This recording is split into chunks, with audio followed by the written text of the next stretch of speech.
Então, continuando a nossa discussão sobre variedade dialetal, né, vocês leram então, o material, né, disponibilizado do Marcuse, né.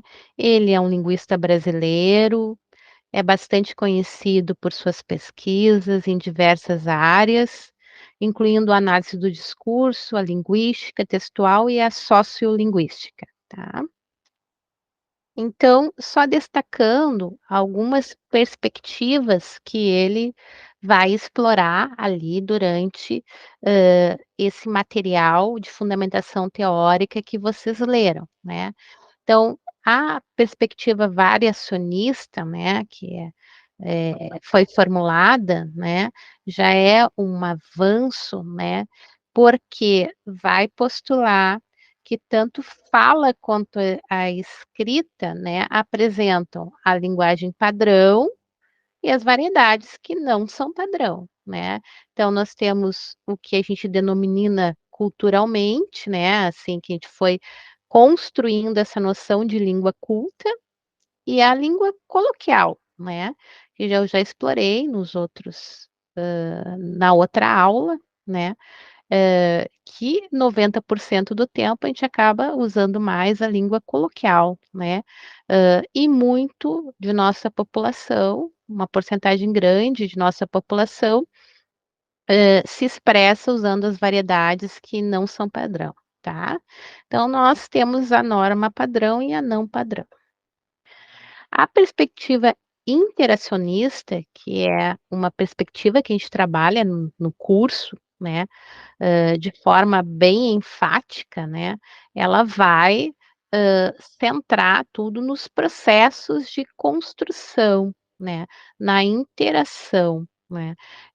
E essa interação, né, ela depende, né, de, um contexto sócio-histórico, né, desse aluno, quem é esse aluno, onde ele mora, né, que cultura ele tem, né. Hã, então, essa perspectiva trabalha muito com a análise dos gêneros textuais, né, os seus usos na sociedade, né, as questões de letramento, né.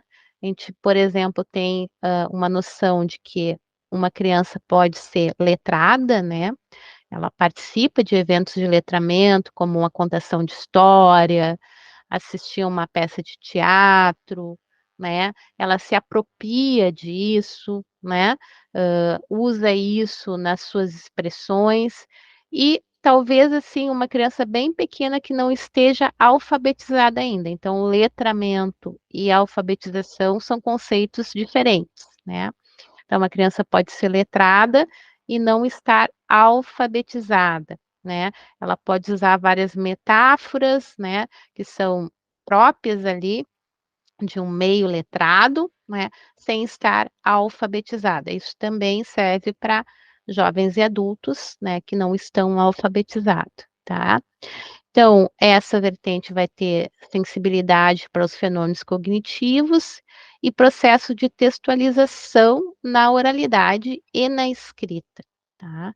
Que permitem a produção de coerência como atividade do leitor ouvinte sobre o texto recebido, tá? Então, vocês percebem que o nosso primeiro livro de estudo, ele está bastante centrado nessa perspectiva mais interacionista. Bom, este modelo tem a vantagem de perceber com maior clareza a língua como fenômeno interativo e dinâmico, né. A língua não é estanque, ela é uma construção, né.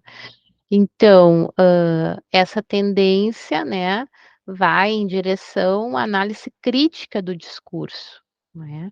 A gente sempre, tem uma ideologia por trás do discurso, de qualquer discurso, né. Então, vendo o letramento e a oralidade como práticas sociais. Aí nós temos ainda, destacada por ele, uma terceira tendência, que é intermediária entre as 2 anteriores, né, e que vai tratar o papel da escrita e da fala sob o ponto de vista dos processos educacionais e faz propostas específicas a respeito do tratamento da variação na relação entre padrão e não padrão linguístico, né. Então, nós vamos ter os modelos teóricos preocupados, né, com o currículo bidialetal, tá. Eles são estudos que vão se dedicar, né, a perceber, a estudar, a ter foco nessas variações de usos da língua, né, sobre uma forma dialetal e sociodialetal, tá. Então, é uma variante lá da primeira visão, mas com grande sensibilidade para os conhecimentos dos indivíduos que, enfrentam o ensino formal. Então toda aquela cultura, toda aquela forma de expressão, ela não é negada, né, ela é, analisada, ela é, hã, digamos assim, acolhida dentro da escola, né, pois as 2 variedades, elas podem estar presentes em uma aula, no nosso trabalho, tá. Bom, então essa tendência ela não faz uma distinção entre fala e escrita, né, mas, postula como variedades linguísticas distintas, né.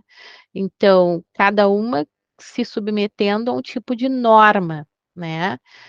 Que pode ser padrão, né, tida como padrão, né, e outra que é tida como não padrão, mas isso não é uma decisão, absolutamente linguística, né, ela tem um cunho bastante ideológico, tá.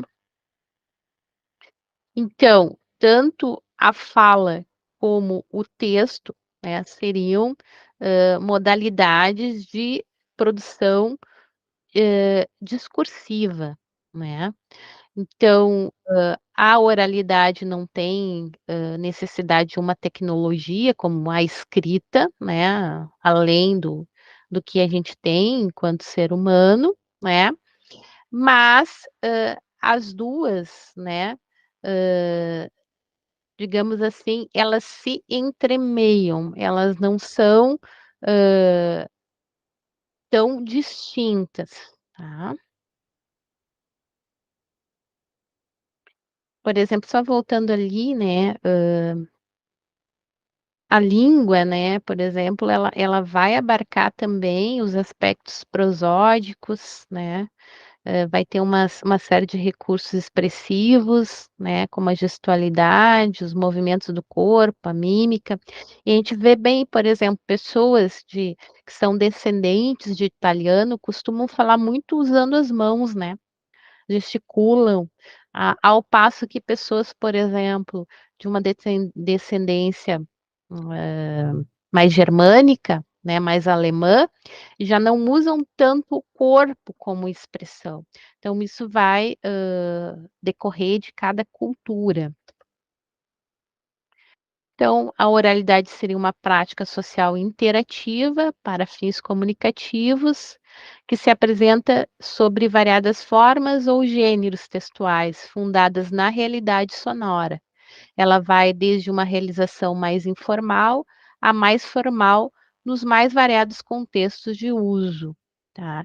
Então uma sociedade pode ser totalmente oral, né, como por exemplo algumas tribos indígenas mais isoladas, onde não chegou ainda a escrita, né, tribos africanas, enfim, ou de oralidade secundária, né, que é o caso, por exemplo, do nosso país. Tá? Então, essas são só algumas ideias que eu gostaria de enfatizar, tá? Para que vocês possam, então, ter um panorama sobre essas discussões, da variedade dialetal, tá? E principalmente para desconstruir um pouco da questão do preconceito linguístico. Então, até um próximo encontro.